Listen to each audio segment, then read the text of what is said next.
सुषमाताई, सातत्यानं आधी राजीनाम्याची मागणी आणि आता जोरकसपणे तुम्ही सगळ्या जणी एक मागणी करताय, सह आरोपी करा, अटक करा. तुम्ही कायद्याच्या विद्यार्थी आहात, कायदे तुम्हाला माहिती आहे चांगला. जर समजा अशा व्यक्तीला, कुठल्या एखाद्या व्यक्तीला सह आरोपी करायचं असेल तर सबळ पुरावे लागतील. त्या व्यक्तीचं त्या क्राईममधलं म्हणजे पूर्णपणे इन्व्हॉल्वमेंट लागेल. तुम्हाला कायदेशीररित्या असं काय दिसतं की या मुद्द्याच्या अनुषंगानं त्या सह आरोपी होऊ शकतात? रुपाली चाकणकर या महिला आयोगाच्या प्रमुख म्हणून त्यांनी काम करत होत्या आणि कुठल्याही महिलांना थेट पोलिसांकडे जाण्याच्या आधी एक टप्पा अलीकडे आपल्याला मदत मिळत असेल तर आपण ती मदत घेतली पाहिजे असं म्हणून बायका पोलीस स्टेशन ऐवजी महिला आयोगाकडे जाणं, काउन्सिलिंग करून घेणं किंवा महिला आयोजकाची वेगवेगळ्या कारणासाठी मदत घेणं हे त्यांना अपेक्षित असतं आणि त्या पद्धतीने ते काम करत असतात. महिला आयोगाच्या कडे 2 वर्षांपूर्वीच हे प्रकरण आलं होतं. हे प्रकरण येताना नाशिकचे एक मोठे पोलीस अधिकारी आहेत, ज्या पोलीस अधिकाऱ्यांकडे आधी प्रकरण गेलं होतं. मी SITला ती माहिती दिलेली आहे. माहिती गोपनीय असल्यामुळे आता मी ती इथे डिस्क्लोज करू इच्छित नाही. किंबहुना ते तपासात अडथळा निर्माण करणार असेल म्हणून मी त्यावर काही बोलत नाही.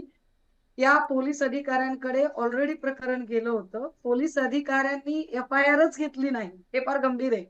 आणि काय FIR घेतली नाही? कारण पोलीस अधिकारीच त्याच्या भक्त रांगेमध्ये उभे होते. त्यामुळे त्याने असं पोलीस अधिकाऱ्याला वाटलं, की बाबा आता हे प्रकरण आपण काय करूया? कशाला पोलिसांकडे जाताय? एक काम करा, तुम्ही काउन्सिलिंग करा, तुम्ही आयोगाकडे जा. आणि असं म्हणत ते आयोगाकडे प्रकरण गेलं. आयोग ही त्या कधीची बिचाऱ्या गोष्ट आहे पीडित ताई? ही कधीची गोष्ट आहे? 2 आत्ताची की वर्षांपूर्वी आधीची? 2 2 वर्षांपूर्वीची. वर्षापूर्वी याच खराच येस. संदर्भातली? याच खऱ्या संदर्भातली. बर, हां. आणि विशेष म्हणजे पीडितेला हे माहितीच नाहीये, की पोलीस अधिकारी पण खरातला मिळालेला आहे आणि अधिकारी ज्या आयोगाकडे आपल्याला जायला सांगतोय, तो आयोग तर अगदीच म्हणजे सरेंडरच झालेला आयोग आहे. आणि अशा सगळ्या परिस्थितीमध्ये पुण्यात अजून कोणीतरी महिला त्यांना भेटते आणि ती महिला काहीतरी मांडवली तोडपाणी करते. आता ते नेमकं काय ते पोलीस शोधून काढतील आणि ह्या सगळ्या मांडवली तोडपाणीमध्ये सगळेच लोक आपले हात ओले करून घेतात. पीडितेच्या हाताला मात्र काही लागत नाही. मी हे आपल्याला फार जबाबदारीने सांगितलं पाहिजे, की जर पोलिसांनी सांगितलं, की आमच्याकडे अमुक-अमुक इतके व्हिडिओ आहेत आणि पोलिसांनी व्हिडिओ जर हातात घेतले, तर व्हिडिओ बाहेर कसे आले? तर त्याचं कारण व्हिडिओ 2 वर्ष आधीच बाहेर आले होते. बर. 2 वर्ष आधीच ते व्हिडिओ लोकांच्या हाती लागले होते आणि ज्याच्या हाती लागेल तो ब्लॅकमेलिंगचा खेळ खेळत होता. आणि पहिल्याने 50 मागितले की दुसरा 1 मागायचा, दुसऱ्याने 1 मागितलं की तिसरा 2 मागायचा.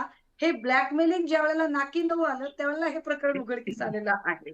म्हणजे यातला कोणीच फार मोठा काही समाजकार्य करायला निघाला होता, अशातला काही भाग नाही. एक हां. आता हे सगळं जेव्हा येतं आणि एखादा म्हणजे खेमनर सारखा एखादा सांगतो पत्रकार, की बाबा मला तर दबाव आणला गेला. माझ्याकडून तर माफीनामा लिहून घेतला. हा माफीनामा लिहून घेताना जे पत्र गेलं, ते पत्र महिला आयोगाच्या अध्यक्षा या डेसिग्नेशनने आणि सही शिक्क्याने गेलं. याचा अर्थ प्रथमदर्शनी अ, ज्याला आपण प्राइम फेजची क्रिमिनल कॉन्स्पिरन्सी किंवा हां. प्रथमदर्शनी गुन्ह्याच्या कट कारस्थानातला सक्रिय सहभाग म्हणतो.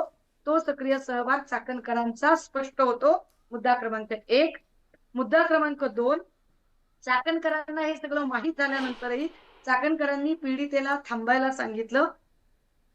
तिसरी गोष्ट, चाकणकर नुसत्या एवढ्या पुरत्या नाही, तर जो पाण्याचा मुद्दा 4 दिवसांपूर्वी निघाला होता, ज्याचं मी स्पष्टीकरण दिलं, की हे पाणी कोणाच्या काळात आणि कसं, तर चाकणकरांची त्याला शिफारस होती.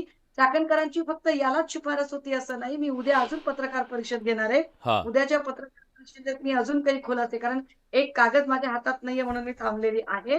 तर हे जी सगळी कागद आहेत किंवा हे जे सगळ्या गोष्टी आहेत, ज्या पद्धतीने बाहेर आल्या आहेत, हे सगळं बघता रुपाली चाकणकर या सह आरोपी होतात. कारण प्रथमदर्शनी त्यांचा या सगळ्या कटकारस्थानामध्ये सहभाग असल्याचा हे अत्यंत ढळढळीत स्पष्ट होतं. आता यावर जर चाकणकरांचं म्हणणं असेल, की नाही, नाही माझ्यावर गुन्हा दाखलच होऊ शकत नाही, तर मग कर नाही त्याला डर कसली? आज का घाबरल्या चाकणकर? मी आज विचारतो. का त्या समस्येला सामोऱ्या गेल्या नाही? दर 15 दिवसाला ज्या बाई नाशिकला पोहोचत होत्या, प्रत्येक नेत्याच्या फ्रेममध्ये ज्या बाई दिसत होत्या, त्या बाईंना अचानक आपण महिला आहोत हे कुठून आठवलं? म्हणजे त्यांचे वकील तर त्यांची बाजू मांडतीलच. पण ही वाईट वेळ आहे, की ज्या चाकणकरांच्या मागे-पुढे अख्खा पक्ष पाणी भरत होता, त्या पक्षातला एकही माणूस आता चाकणकरची बाजू मांडायला पुढे येत नाही.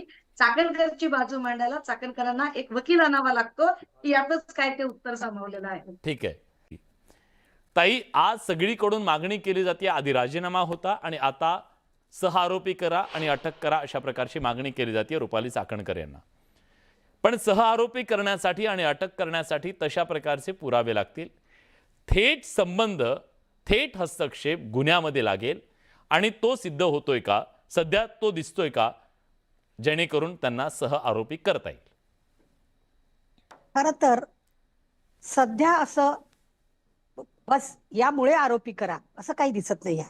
हा, पण मी स्वतः MBBS DGO आणि LLB आहे, बर, लॉ मी केलेला आहे, जरी सनद घेतली नाही तरी.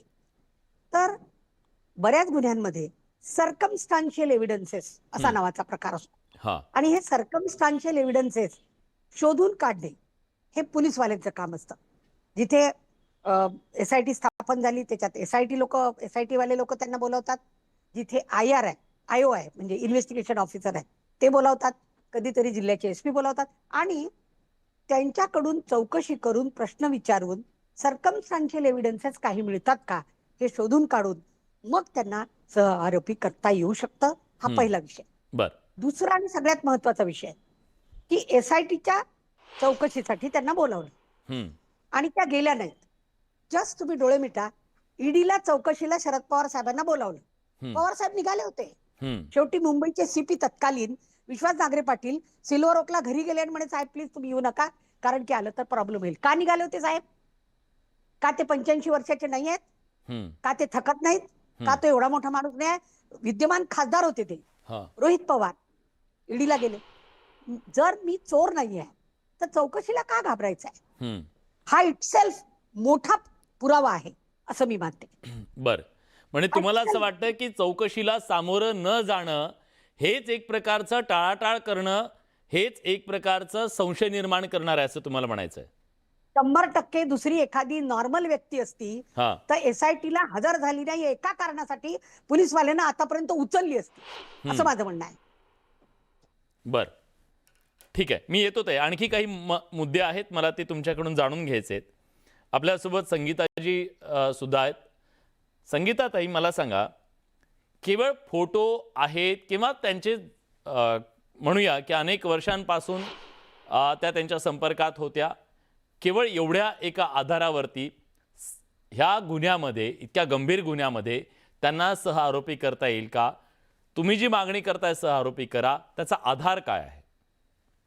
विलास, यात पहिलं तर एक क्लिअर कट कळतं, 1 वर्षापूर्वी तुम्हाला जर पोलीस स्टेशनवरनं कळतंय की अर्ज आलाय त्याच्या बाबतीत आणि पत्रकारांनी इन्व्हेस्टिगेशन केलंय, त्याच्यानंतर तुम्ही त्याच्यामध्ये लक्ष घालता आणि त्या पत्रकाराला दम देता, पोलिसांना पण दम देता की गुन्हा दाखल करून घेऊ नका आणि उलट सुटसुटाने त्या यालाच पत्रकाराला जाम करता. म्हणजे तुम्हाला 1 वर्षापूर्वी हे माहिती होतं, मग त्या 1 वर्षानंतर जे बलात्कार झाले, जे अत्याचार झाले, त्याला गुन्हेगार ह्या नाहीत का? पार्टनर इन अ क्राईम नाही आहेत का ह्या? दुसरी गोष्ट एक लक्षात घ्या, 2017ला त्यांच्या घरातल्या पत्रिकेवर त्यांचं नाव आहे. तेव्हापासून त्याच्या संपर्कात आहे आणि एक फोटो नाही ना विशालजी, कित्येक फोटो आहे, 1200 फोटो आहेत त्या मॅडमचे त्यांच्या बरोबर. आणि ते 1200 फोटो असताना पूजा किती? करताना 1200 फोटो? हा, त्यांचे गुण गाताना हे सगळं निघेल आता. त्या SIT मध्ये हे सगळं निघणार, कारण का रुपाली चाकणकर यांचा नंबर त्यांनी कोडवर्ड मध्ये का फीड केला? काय चोरी आहे? काय स्टोरी आहे? काय कोडवर्ड आहे? मला कोडवर्ड नाही माहिती, मी मीडियाकडनंच ऐकते की सगळे हे नंबर रुपाली चाकणकर यांचा पण कोडवर्ड मध्ये नंबर आहे. म्हणजे तुमचं जे संभाषण होतंय ते बाजूवाल्याला कळू नये, तुमचा फोन दुसऱ्याच्या हातात गेल्यावर कळू नये, या हिशोबाने त्यांनी नाव टाकलेली नव्हती. आता बरीचशी नावं कोडवर्ड मध्ये, आता तुमच्या या शोच्या आधी पण मी ऐकलं की बऱ्याच नेत्यांची नावं त्याच्यातनं उघडी होती. तर याचा अर्थ असा आहे की सगळी लोक त्यांना बॅकिंग देत होती आणि आज त्यांनी तर अक्षरशः म्हणजे केराची टोपलीच दाखवली एसआयटीच्या समन्सला. म्हणजे कायदा तुम्ही पायदल्ली तुडवताय, हे काय आहे प्रकरण? आणि तुम्ही दर 15 दिवसांनी नाशिकला जाताय आणि आज एकदम तुम्ही एकदम कावऱ्या बावऱ्या होऊन महिला झाल्या. तुम्ही तर डॅशिंग टायनिंग, तुम्ही त्यांची रील पाहिली की आम्हाला भीती वाटते, बापरे काय डॅशिंग बाई होती. पण आता तुम्ही म्हणता मी महिला आहे आणि मला नाशिकचा प्रवास खूप लांब आहे. 15-15 दिवसांनी तुम्ही तिथे जात होता. पण ही थेअरी कुठून आली आहे? म्हणजे की मला माहित नाही, कारण आता त्यांच्या बाजूनं एक जण येणार आहेत बोलायला, आपण त्यांना विचारूया की त्या खरंच येणार आहेत की नाही आहे, किंवा नाशिकला जायला मला प्रॉब्लेम आहे, हे जी थेअरी आहे त्याचं स्पष्टीकरण घेऊ. पण आपल्यासोबत आत्ता सुषमा अंधारे जोडले गेलेले आहेत आणि डॉक्टर अजय वाघमारे सुद्धा आपल्यासोबत जोडले गेलेले आहेत. दोघांचंही स्वागत करतो मी. सुषमाताई, सातत्यानं आधी राजीनाम्याची मागणी आणि आता जोरकसपणे तुम्ही सगळ्याजणी एक मागणी करताय, सह आरोपी करा, अटक करा. तुम्ही कायद्याच्या विद्यार्थी आहात, कायदे तुम्हाला माहिती आहे चांगला.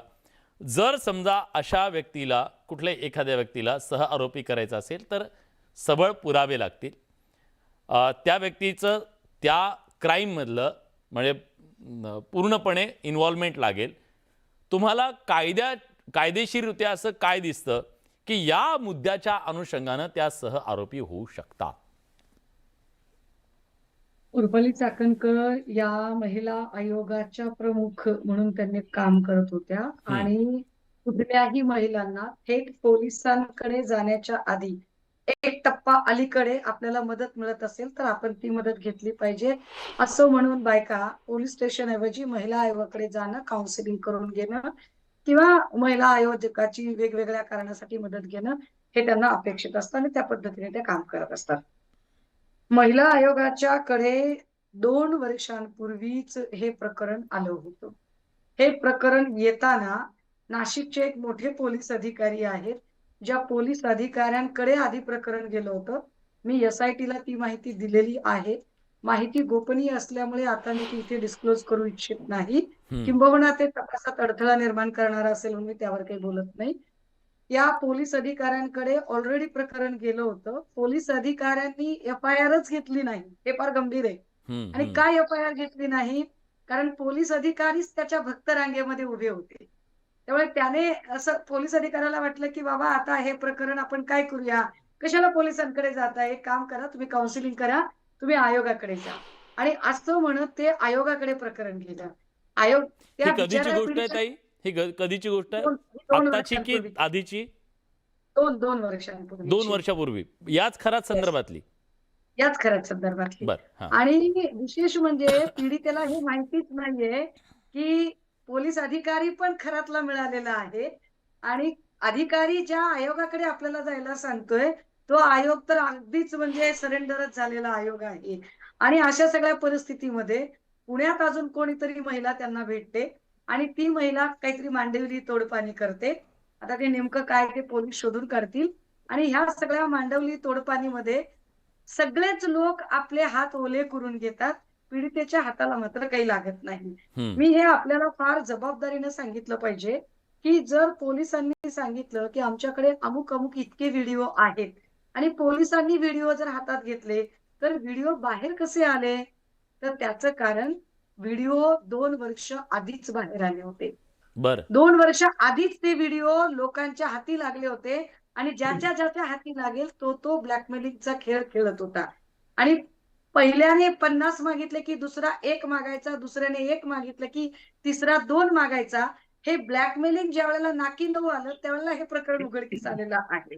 म्हणजे यातला कोणीच फार मोठा काही समाजकार्य करायला निघाला होता अशातला काही भाग नाही. एक आता हे सगळं जेव्हा येतं आणि एखादा म्हणजे खेमनर सारखा एखादा सांगतो पत्रकार की बाबा मला तर दबाव आणला गेला, माझ्याकडून तर माफीनामा लिहून घेतला. हा माफीनामा लिहून घेताना जे पत्र गेलं ते पत्र महिला आयोगाच्या अध्यक्षा या डेसिग्नेशनने आणि सही शिक्क्याने गेलं. याचा अर्थ प्रथमदर्शनी ज्याला आपण प्राईम फेजची क्रिमिनल कॉन्स्पिरन्सी किंवा प्रथमदर्शनी गुन्ह्याच्या कट कारस्थानातला सक्रिय सहभाग म्हणतो, तो सक्रिय सहभाग चाकणकरांचा स्पष्ट होतो. मुद्दा क्रमांक 1. मुद्दा क्रमांक 2, चाकणकरांना हे सगळं माहीत झाल्यानंतरही चाकणकरांनी पीडितेला थांबायला सांगितलं. तिसरी गोष्ट, चाकणकर नुसत्या एवढ्या पुरत्या नाही, तर जो पाण्याचा मुद्दा 4 दिवसांपूर्वी निघाला होता, ज्याचं मी स्पष्टीकरण दिलं की हे पाणी कोणाच्या काळात आणि कसं, तर चाकणकरांची त्याला शिफारस होती. चाकणकरांची फक्त यालाच शिफारस होती असं नाही. मी उद्या अजून पत्रकार परिषद घेणार आहे. हा उद्याच्या पत्रकार परिषदेत मी अजून काही खुलासे, कारण एक कागद माझ्या हातात नाहीये म्हणून मी थांबलेली आहे. तर हे जी सगळी कागद आहेत किंवा हे जे सगळ्या गोष्टी आहेत, ज्या पद्धतीने बाहेर आल्या आहेत, हे सगळं बघता रुपाली चाकणकर या सह आरोपी होतात. कारण प्रथम दर्शनी त्यांचा या सगळ्या कटकारस्थानामध्ये सहभाग असल्याचा हे अत्यंत ढळढळीत स्पष्ट होतं. आता यावर जर चाकणकरांचं म्हणणं असेल की नाही नाही माझ्यावर गुन्हा दाखलच होऊ शकत नाही, तर मग कर नाही त्याला डर कसली? आज का घाबरल्या चाकणकर? मी आज विचारतो. का त्या समन्सला सामोऱ्या गेल्या नाही? दर 15 दिवसाला ज्या बाई नाशिकला पोहोचत होत्या, प्रत्येक नेत्याच्या फ्रेम मध्ये ज्या बाई दिसत होत्या, त्या बाईंना अचानक आपण महिला आहोत हे कुठून आठवलं?